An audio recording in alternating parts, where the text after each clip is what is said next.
was trying. State Department officials have identified nearly 500 potential incidents of civilian harm during Israel's military operations in Gaza involving U.S. furnished weapons, but they have not taken action. None of them moved to stage 3.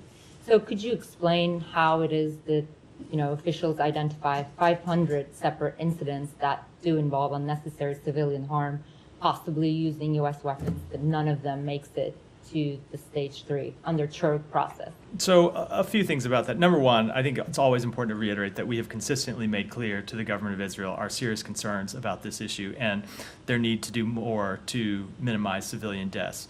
And it continues to be something that we engage with them on, that we make quite clear. Second thing I want to make clear is that, yes, we are reviewing a number of incidents through the CHURG and other processes and procedures that we have set up. And I'm not going to get into those ongoing reviews. But as you heard us say, these are complicated issues. They're complicated factual issues. They're complicated legal issues.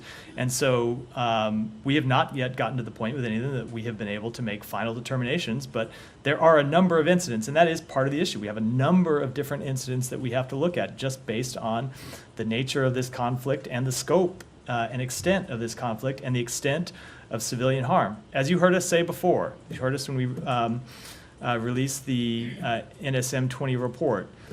If you just look at the overall scope of the damage and the number of civilian lives that have been lost, we do believe it's reasonable to assess there are incidents in which Israel did not meet all of its international humanitarian law obligations. But when it comes to specific incidents, those reviews are still ongoing.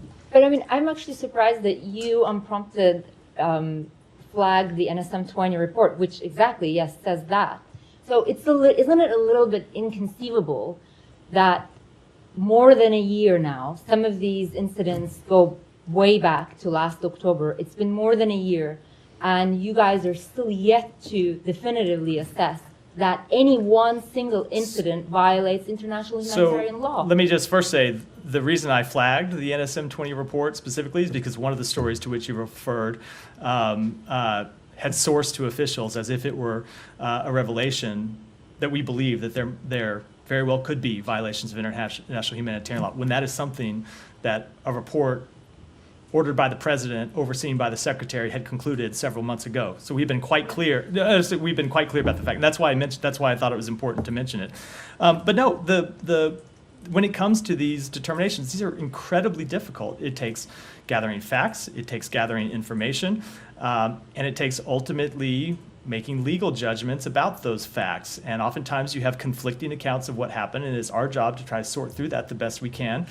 And it's a very difficult process where we're looking at a number of incidents. I can tell you, we want to finish that work as soon as possible. We have a number of people working on it, but it's very difficult work.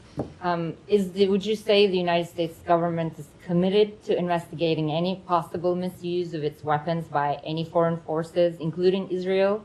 Yes, absolutely.